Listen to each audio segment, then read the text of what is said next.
espero que você esteja maravilhosamente bem, meu Cruz Maltino. Meu Cruz Maltino, a teimosia de Fernando Diniz é uma coisa que atrapalha muito o próprio Fernando Diniz. Bem, Fernando Diniz, ele acredita em recuperação de jogadores. Ele demonstrou isso durante toda a sua carreira. E de fato, muitas vezes ele conseguiu recuperar jogadores.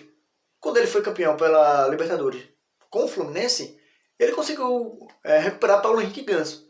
Que na época, se vocês não lembram, a galera já estava dizendo, se aposenta, não joga mais e tal. E o Paulo Henrique Ganso, junto com o Fernando Diniz, fizeram aquela campanha que levaram eles ao ápice do futebol na América do Sul. O Fernando Diniz também já demonstrou que, com poucos recursos, no caso recursos de jogadores nota 5, 6, ele consegue tirar uns 7 ou talvez 8. Quando ele foi anunciado pelo Vasco, eu achei uma boa contratação. E ainda acho, aliás. Ele ainda é um excelente treinador. Só que ele é teimoso. Em todos os trabalhos ele sempre foi teimoso. Ele acredita no seu sistema de jogo, ele acredita na sua capacidade de recuperação de jogadores e ele acredita muito nos seus atletas. Aqueles que ele apadrinha, ele acredita até o fim. Ryan, por exemplo, ele está jogando muito bem devido à chegada de Fernando Diniz. Claro que Ryan já tem um nível mais elevado, é um cara de destaque, frequenta categorias de base desde muito novo da seleção brasileira, foi campeão da Copa América com a seleção sub-20. Porém, o Vasco não tem tempo para que o dinizismo consiga ser implementado de forma plena. O Vasco não tem o tempo para que Fernando Diniz consiga implementar o seu famoso dinizismo e nem proporciona a ele peças qualificadas para isso. Tudo bem que ele tem a característica de recuperar jogadores. Isso é uma coisa muito boa ter um cara assim. É muito bom você ter, além do técnico, um profissional de saúde mental. Que Fernando Diniz, além de ser técnico de futebol, é formado em psicologia. Isso é muito positivo.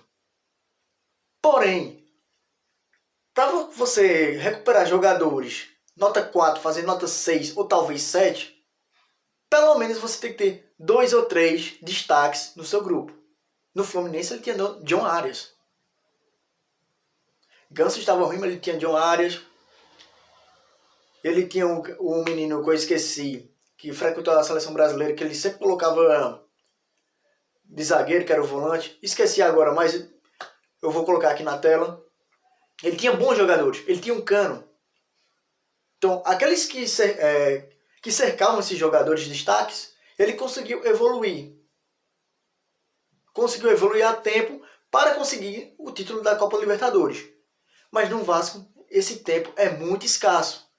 Não chegou nenhum jogador que consiga bancar o tempo que Fernando Diniz consiga implementar seu jogo plenamente. Quem foi que chegou, meu Cruz Maltino? Ninguém chegou. Thiago Mendes está chegando agora, mas vai ter que se recuperar para poder entrar. Ele vai ser, claro, um titular absoluto. Ele já está chegando para essa vaga. Porém, não temos tempo. O Vasco está em 15º. É o primeiro fora da zona de rebaixamento.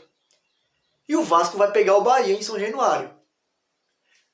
Ô Cruz Maltino, para um pouquinho e coloca até no comentário. Você acha mesmo que o Vasco vai ganhar do Bahia em São Januário? Aí você não, isso é um absurdo. O Vasco vai ganhar em São Januário. Se fosse em outras épocas, o Cruz Maltino, com certeza. Mas desse time, eu não espero nada. Não espero nada. Eu não duvido que ele perca para o Bahia em São Januário. O Bahia de Rogério Ceni que está lá na parte alta da tabela, jogando um bom futebol. Ontem empatou com o Fortaleza.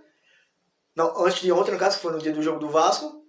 Porém, o Bahia está uma equipe lá em cima, com futebol de alto rendimento. Muito ao contrário do Vasco. O Vasco não tem tempo. Fernando Diniz não tem tempo. E aqueles que são os culpados, que são a diretoria, estão nem aí. Estão nem aí. E eles sabem muito bem que o Fernando Diniz precisa de um pouco mais de tempo e que chegue pelo menos... Era para chegar 5 jogadores qualificados. Não estou falando de superastros vindo do futebol europeu, perdão. Mas 5 bons jogadores. Para que sim, assim, Fernando Diniz consiga dar liga nesse time e ter mais tempo para trabalhar. E o Vasco consiga evoluir o futebol cada vez mais.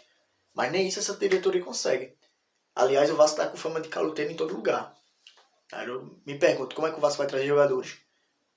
Se o dinizismo precisa de tempo, e tempo a gente não tem. Então, meu cruzantino, as próximas rodadas serão tensas. O Vasco vai pegar, além do Bahia, depois pega 2 jogos fora, pega um Internacional e pega o Mirassol. O Mirassol que sapecou o Santos 3-0. O Santos que é o primeiro na zona de rebaixamento. Mas tá aí, o Vasco e Santos, ano que vem pode jogar uma Série B. Parabéns para essa diretoria. Também já ia esquecendo. A teimosia de Diniz é ainda ficar insistindo em jogadores que claramente não vão performar mais, devido ao psicológico, que está muito afetado, como o João Vitor, até o Lucas Piton também. Ficar insistindo nesses caras, Diniz, na minha humilde opinião, é um grande erro.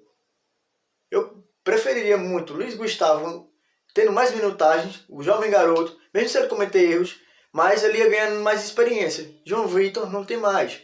A culpa exclusivamente é de João Vitor pelos resultados ruins?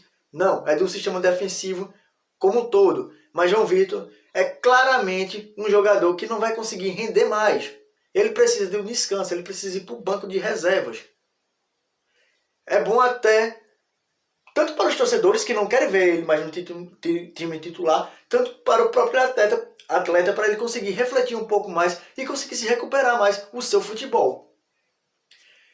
Lucas Piton também seria outro, mas Lucas Piton ainda consegue render na parte ofensiva do time do Vasco, coisa que João Vitor não consegue, já, claro, pela sua função também, é claro que ele é zagueiro. Entretanto, não vale a pena ficar insistindo em jogadores que não vão render, Fernando Diniz. Se for para insistir, insista com os garotos da base. Se for para a gente ver erros, que sejam pelo menos como os garotos da base que estão subindo e que é normal que eles errem. É parte do aprendizado deles. É parte da evolução deles. O que não pode é um jogador que custou para o Vasco 50 milhões de reais, que ainda debocha da torcida, fazer erros de fundamento. Isso que não pode. Curta, inscreve, comenta e saudações vascaínas.